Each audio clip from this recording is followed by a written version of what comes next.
Last lesson আজি আমি আৰম্ভ কৰিম দি লাষ্ট লেসন।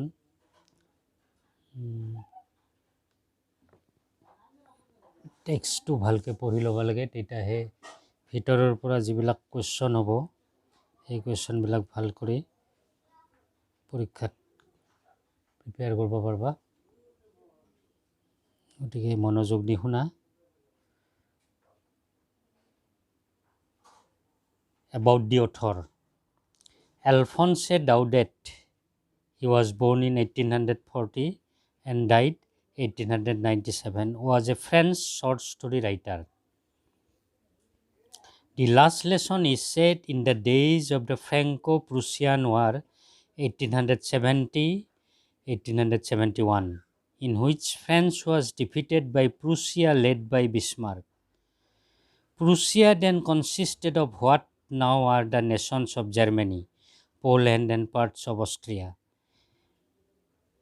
গতিকে এইটো লাষ্ট লেসন। এজন ৰাইটাৰ আছিল এলফনছে ডাউডেট। তেওঁৰ জন্ম হৈছিল 1840 চনত আৰু তেওঁৰ মৃত্যু হৈছিল 1897 চনত। তেওঁ এজন ফৰাচী ঔপন্যাসিক আছিল আৰু এজন চুটি গল্পৰ লেখক আছিল।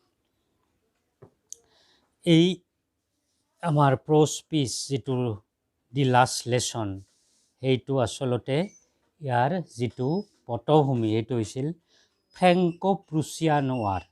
সেই যুদ্ধখন 1 বছৰ চলিছিল কিমান চনত?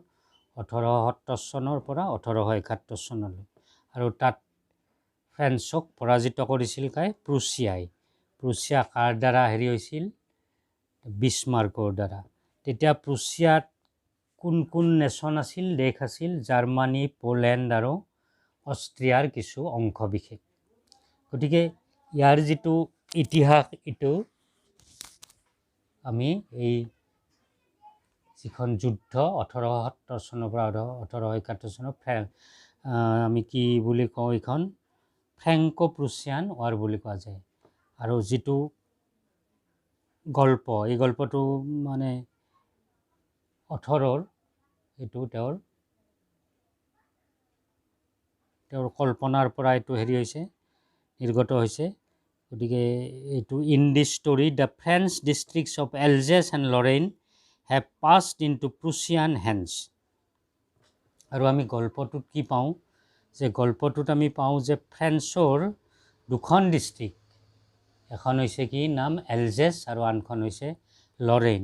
এই দুখন ডিষ্ট্ৰিক্ট কাৰ হাতলৈ যায়? এই দুখন ডিষ্ট্ৰিক্ট জাৰ্মানীৰ হাতলৈ, অৰ্থাৎ প্ৰুছিয়ান। সেই সময়ত জাৰ্মানী, পোলেণ্ড আৰু অষ্ট্ৰিয়াৰ লগ হৈ প্ৰুছিয়া হৈছিল। গতিকে প্ৰুছিয়াৰ হাতলৈ এই দুখন ডিষ্ট্ৰিক্ট যায়। এইকাৰণেই যায় কাৰণ French was defeated by Germany.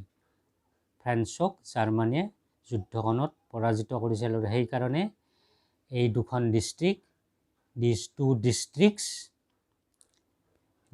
districts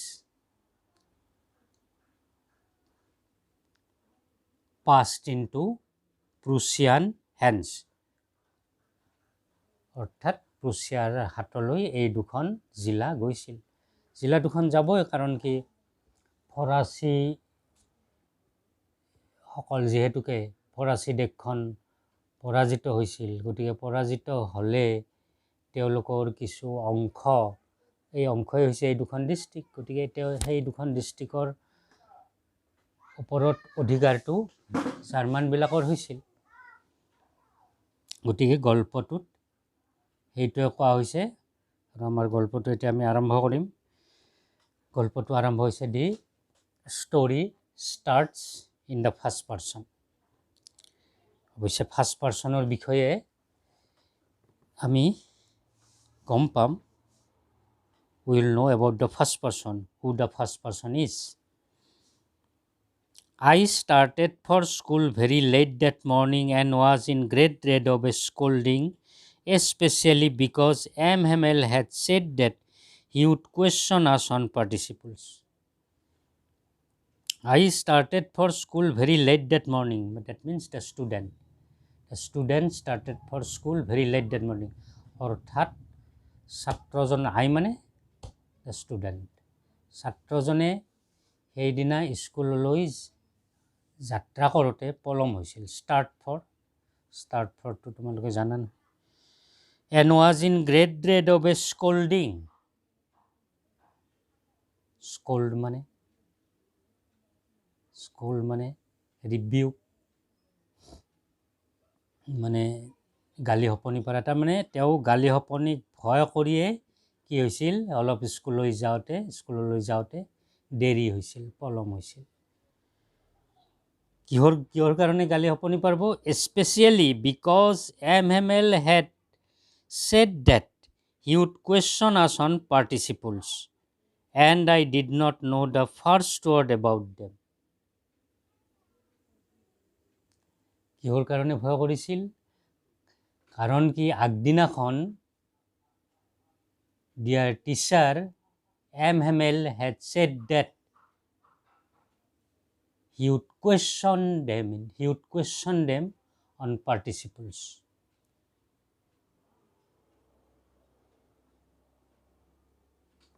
Next day he would question them on participle. দ্বিতীয় দিনাখন কি কৰিব? পাৰ্টিচিপলৰ ওপৰত কুৱেশ্যন কৰিব। পাৰ্টিচিপলটো তোমালোকে জানা, আমাৰ চব ভাষাতে আছে, ইংৰাজীটো জানা ন তোমালোকৰ? প্ৰেজেণ্ট পাৰ্টিচিপল, পাষ্ট পাৰ্টিচিপল এইবিলাকৰ বিষয়ে। গতিকে সেই সম্পৰ্কে regarding participles he would question the students. কিন্তু সমস্যাটো হ'ল কি, ছাত্ৰজনে কৈছে যে and I did not know the first word about them. মই পাৰ্টিচিপলৰ প্ৰথম শব্দটোৱে জনা নাছিলোঁ। গতিকে সেইকাৰণে সি ভয় খাইছিল আৰু সেইকাৰণে he started for school very late. For a moment I thought of running away and spending the day out of doors. গতিকে কিছু মুহূৰ্ত সি চিন্তা কৰিলে যে কি, I thought of running away and spending the day out of doors. run away নাই, স্কুলত নোযোৱাকৈ, without going to school he wanted to run away. স্কুলত নোযোৱাকৈ সি পলাই যাব খুজিছিল। and spending the day out of doors, আৰু গোটেই দিনটো out of doors মানে বাহিৰত কটোৱাৰ চিন্তা কৰিছিল। It was so warm, so bright. কাৰণ কি বাহিৰৰ পৰিৱেশটো, যিটো এটমছফিয়াৰ, এইটো বতৰটো অৰ্থাৎ the weather was fine, the atmosphere was fine, হয় না? It was so warm, so bright. The birds were chirping at the edge of the woods. আৰু চৰাইবিলাকে হাবিৰ দাঁতিত, woods মানে হাবি, হয় না? আৰু wood মানে কি কাঠ, আৰু edge মানে হৈছে কি, মানে একদম ছাইডত, EDGH মানে ইয়াতে কি বুজাইছোঁ তোমাৰ? হাবিৰ দাঁতিত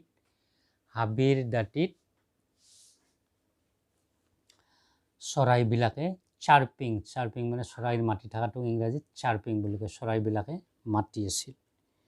And in the open field back of the sawmill the Prussian soldiers were drilling. আৰু মুকলি পথাৰখনত, কাঠফলা মিলটোৰ হয় না পিছপিনে মুকলি পথাৰত the Prussian soldiers were drilling. এই আমি যে আগতে উল্লেখ কৰিছোঁ, প্ৰুছিয়ানৰ সৈন্যবাহিনীবিলাকে কি কৰি আছিল? ড্ৰিল কৰি আছিল, অৰ্থাৎ তেওঁলোকে কুচকাৱাজ কৰি আছিল। It was all much more tempting than the rule for participles. গতিকে স্বাভাৱিকতে এই গোটেই কথাবিলাক it was more attractive for the student than the rule for participles. গতিকে স্বাভাৱিকতে এই ছাত্ৰজনৰ কাৰণে এই গোটেই বস্তুবিলাক খুব আকৰ্ষণীয় আছিল, টেম্পটিং, মিনছ এট্ৰেক্টিভ। কিহতকে? পাৰ্টিচিপলৰ নিয়মবিলাকতকৈ। কাৰণ পাৰ্টিচিপলৰ নিয়মবিলাক এটা মানে for a student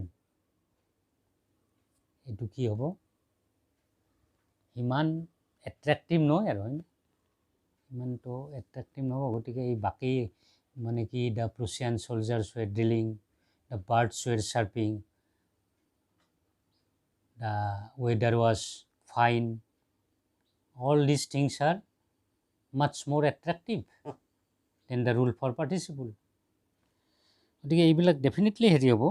It was all much more tempting than the rule for participle, but I had the strength to resist and hurried up to school.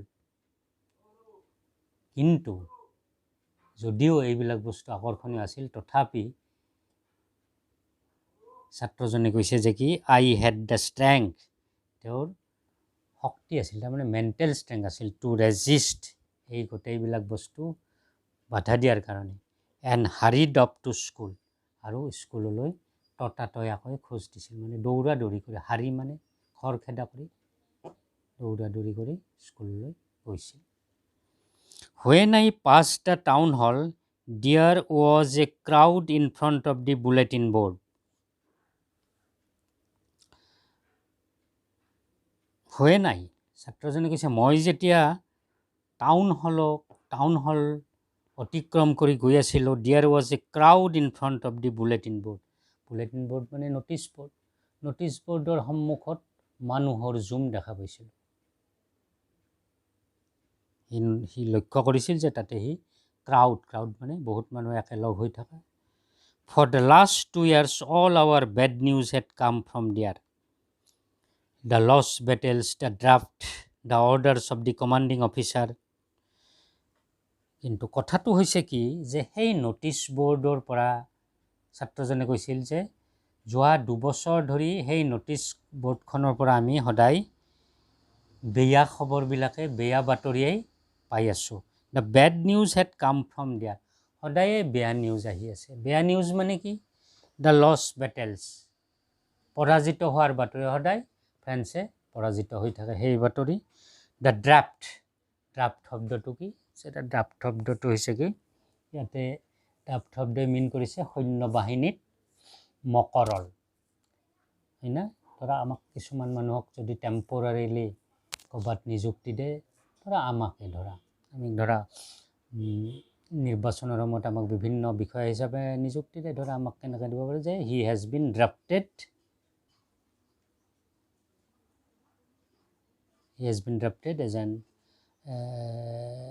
as an officer or as a presiding officer etcetera.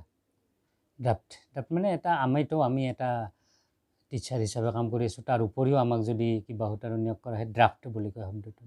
সৈন্যবাহিনীটো ঠিক তেনেধৰণে এটা নিয়োগ কৰিলে draft, সৈন্যবাহিনীত মকৰল কৰা, draft শব্দটো ইয়াতে। আৰু এনে ড্ৰাফ্ট মানে কি হয়, আমি খচৰা কিবা এটা, তোমালোকে দৰখাস্ত এখন লিখিব লগা হ'ল, আগতে এটা ড্ৰাফ্ট কৰি লোৱা নহয়, ড্ৰাফটিং, হয় না? সেইটো কথা। তাৰপিছত the orders of the commanding officer, and I thought to myself without stopping, what can be the matter now. তাৰমানে এই পৰাজিত হোৱাৰ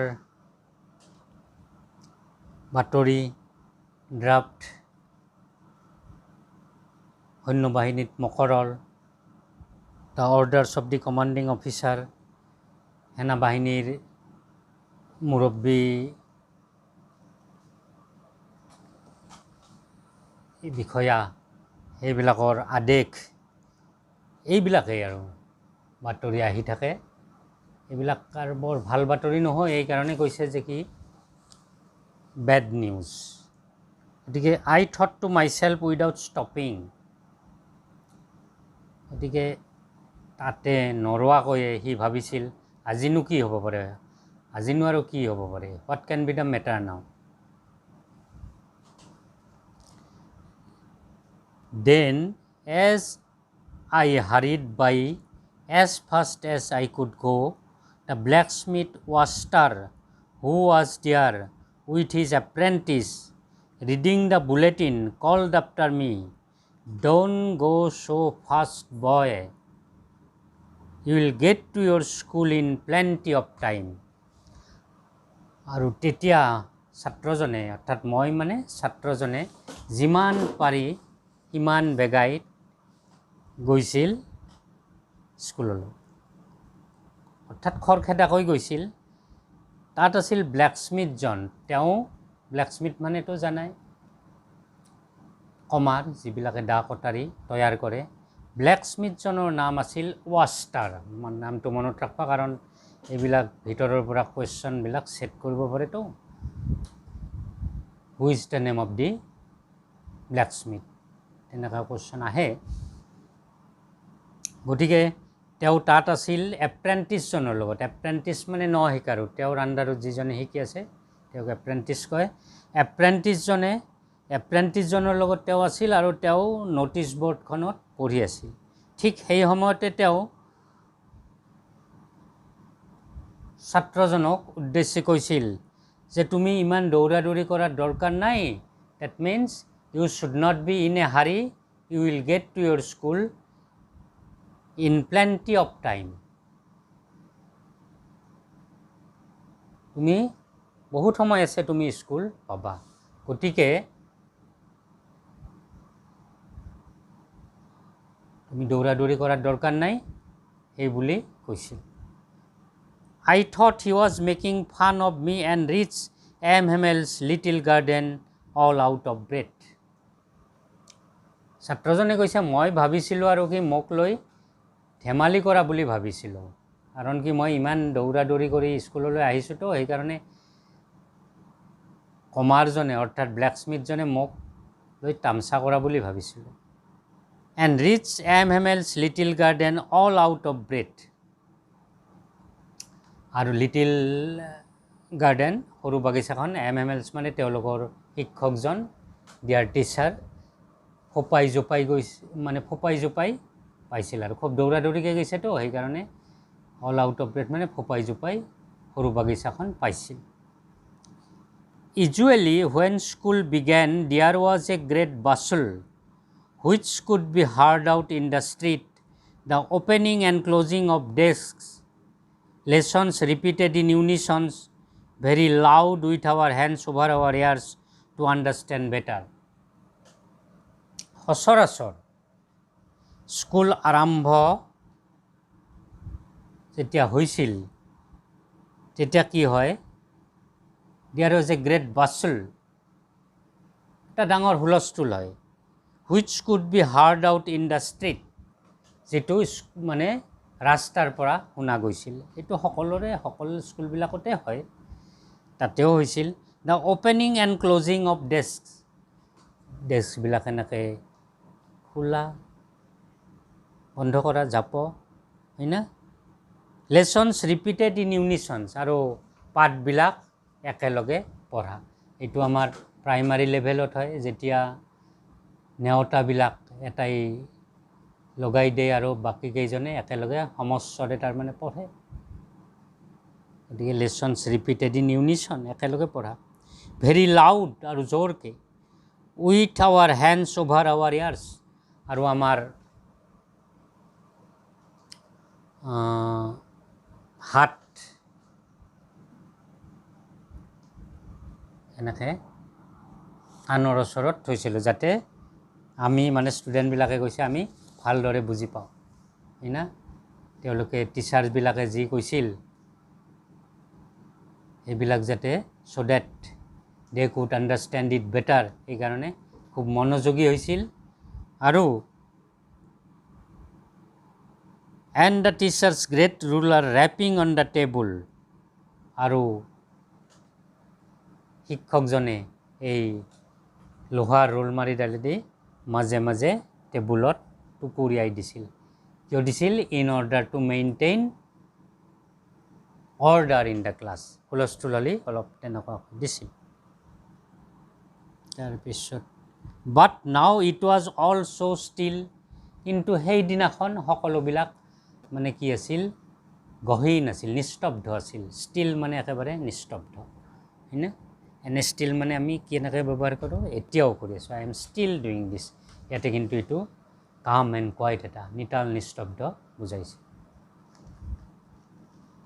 I had counted on the commotion to get to my desk without being seen. I had counted on the commotion to get to my desk without being seen. অন্য দিনা কি কৰে counted on the commotion to get to my desk. মানে taking the advantage of the noisy situation.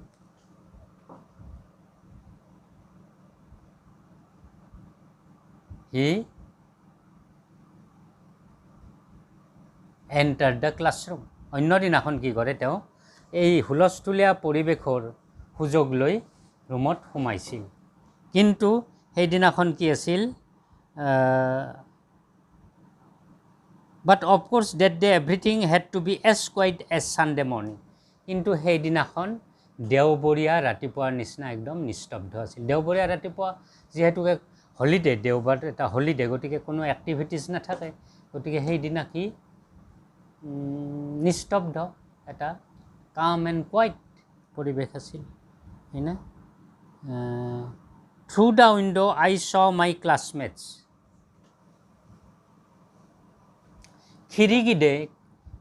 খিৰিকীৰে ছাত্ৰজনে কি তেওঁৰ সহপাঠীবিলাকক দেখা পাইছিল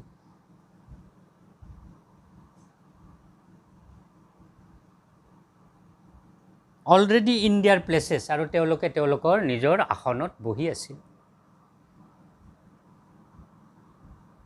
এণ্ড এম হেমেল ৱাকিং up and down with his terrible iron ruler under his arm আৰু এম হেমেলে তেওঁৰ এই ৰোল মাৰিডাল লৈ ইফালে সিফালে ঘূৰি আছিল পাইচাৰি কৰি আছিল I had to open the door and go' in before everybody আৰু মই প্ৰত্যেক ছাত্ৰজনৰ সন্মুখেদি যাব লগা হৈছিল you can imagine how I blushed and how frightened I was কল্পনা কৰিব দিছে তেওঁ কিমান তেওঁ ৰঙা পৰি গৈছিল ব্লাষ্ট মানে ৰঙা পৰি যোৱা লাজ বা ভয়ত ৰঙা পৰি যোৱা আৰু কিমান তেওঁ ভয় খাইছিল সেইটো কল্পনা কৰাৰ কথা কৈছিল বাট নাথিং হেপেন কিন্তু সি যিমান ভাবিছিল সেইটো ঘটা নাছিল that means nothing of that sort happen M Hamel saw me and said very kindly M হেমেলে মোক দেখা পাইছিল আৰু মৰমেৰে কৈছিল কি কৈছিল গ' টু ইয়'ৰ প্লেচ কুইকলি তুমি তোমাৰ আসনত তৎক্ষণাত বহাগৈ তাৰমানে তুমি তৎক্ষণাত যোৱাগৈ লিটিল ফ্ৰেণ্ডছ সৰু ফ্ৰেণ্ডছ তেওঁৰ নাম আছিল ছাত্ৰজনৰ আমি এতিয়া গম পালোঁ ফ্ৰেণ্ডছ FRANZ ফ্ৰেণ্ডছ উই ৱেৰ বিগিনিং উইদাউট ইউ শিক্ষকজনে কৈছিল যে তোমাক নোহোৱাকৈয়ে তোমাৰ অবিহনে আমি আৰম্ভ কৰি আছোঁ I jump over the bench and sat down at my desk মই জাপ মাৰি গৈছিলোঁ আৰু তাৰপিছত কি and sat down at my desk আৰু বহিছিল নিজৰ জেগাত নট টিল দেন কিন্তু তেতিয়ালৈকে নহয় when I had got a little over my fright did I see that our teacher had on his beautiful green coat তেতিয়ালৈকে মোৰ কিন্তু ভয় যোৱা নাছিল তাৰমানে ছাত্ৰজনে কৈছিল তেতিয়ালৈকে তাৰ ভয়টো মাৰ যোৱা নাছিল কেতিয়ালৈকে did I see that our teacher had on his beautiful green coat his frill shirt and the little black silk cap all embroidered that he never wore except on inspection and prize days তেতিয়ালৈকে ছাত্ৰজনৰ ভয় যোৱা নাছিল যেতিয়ালৈকে সি দেখা পোৱা নাছিল যে তেওঁলোকৰ ছাৰে অৰ্থাৎ শিক্ষকজনে সেউজীয়া ধুনীয়া কোটটো পিন্ধা নাছিল আৰু ইস্ত্ৰি কৰা চাৰ্টটো পিন্ধা নাছিল আৰু ব্লেক কলা চিল্কৰ যিটো এমব্ৰইডাৰ্ড ফুল বাচা সেই টুপিটো পিন্ধা নাছিল যি ড্ৰেছ তেওঁৰ সেইযোৰ স্পেচিয়েল কাইণ্ড অফ ড্ৰেছ তেওঁ সাধাৰণতে কেতিয়া পিন্ধিছিল হি wore this kind of special dress on inspection and prize days. যেতিয়া ইন্সপেক্টৰে স্কুল ইন্সপেক্ট কৰে আৰু বঁটা বিতৰণী দিনাখন অৰ্থাৎ সভাত তেওঁ এইযোৰ পিন্ধে, অৰ্থাৎ বিশেষ দিনত তেওঁ এইযোৰ পোছাক পিন্ধিছিল। সেইকাৰণে যেতিয়া তেওঁ দেখিছিল ছাত্ৰজনে যে এই বিশেষ পোছাকযোৰ পিন্ধিছিল তেওঁলোকৰ ছাৰে, তেতিয়া তেওঁ he was able to remove his sense of ফিয়াৰ।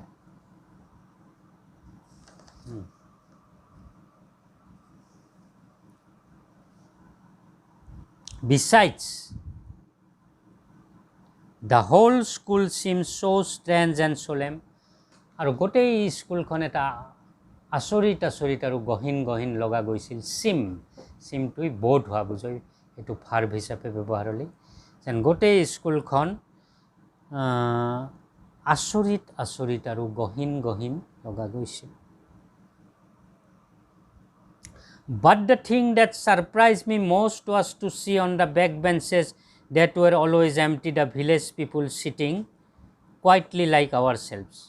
কিন্তু আটাইতকৈ যিটো বস্তুই ছাত্ৰজনক আচৰিত কৰি তুলিছিল সেইটো হৈছিল পাছৰ বেঞ্চবিলাক, যি বেঞ্চবিলাক সদায় those benches which always remain empty, বেঞ্চবিলাক যিবিলাক খালী হৈ থাকে সেইবিলাক কি হৈছিল were occupied by the villagers. তেওঁলোকে ভিলেজাৰ্ছবিলাক আহি পাছৰ বেঞ্চবিলাকত বহিছিল আৰু বহি তেওঁলোকে খুব নিতাল নিস্তব্ধ মনে বহি আছিল। ওল্ড হাউচাৰ উইথ হিজ 3 কৰ্নাৰ হেট, আৰু ওল্ড হাউচাৰ নামৰ ব্যক্তিজনে তেওঁৰ 3-কণীয়া টুপিটো পিন্ধি তাত বহি আছিল। দ্য ফৰ্মাৰ মেয়ৰ, প্ৰাক্তন মেয়ৰো আছিল। মেয়ৰ কাক কয়? মিউনিচিপাল কৰ্পৰেশ্যনৰ হেডজনক মেয়ৰ বুলি। তেওঁ বহি আছিল। দ্য ফৰ্মাৰ পোষ্টমাষ্টাৰ, ডাকঘৰৰ যিজন মুৰব্বী পোষ্টমাষ্টাৰজনো বহি আছিল। এণ্ড ছেভাৰেল আদাৰ্ছ বিচাইডছ, আৰু অন্যান্য বহুতো বহি আছিল। এভৰিবডি লুক ছেড, প্ৰত্যেককে দুখিত যেন লগা গৈছিল। And Hauser had brought an old primer thumbed the edges, আৰু অল্ড হাউচাৰে এখন আদিপাঠ লৈ আহিছিল। প্ৰত্যেক ভাষাৰে আদিপাঠ থাকে, আমাৰো অসমীয়া ভাষাত অ আ ক খ ঠিক তেনেকৈ ফৰাচী ভাষাটো আছিল। অল্ড হাউচাৰে এখন ফৰাচী ভাষাৰ আদিপাঠ লৈ আহিছিল। And he held it open on his knees, হয় না, তেওঁ এখন খুলিছিল। With his great spectacles lying across the pages. ঠিকে আছে, আজিলৈ ইমানেই। পিছৰ ক্লাছত মই আৰম্ভ কৰিম বাকীখিনি, আৰু এই চেনেলটো তোমালোকে ছাবস্ক্ৰাইব কৰিবা। Thank U.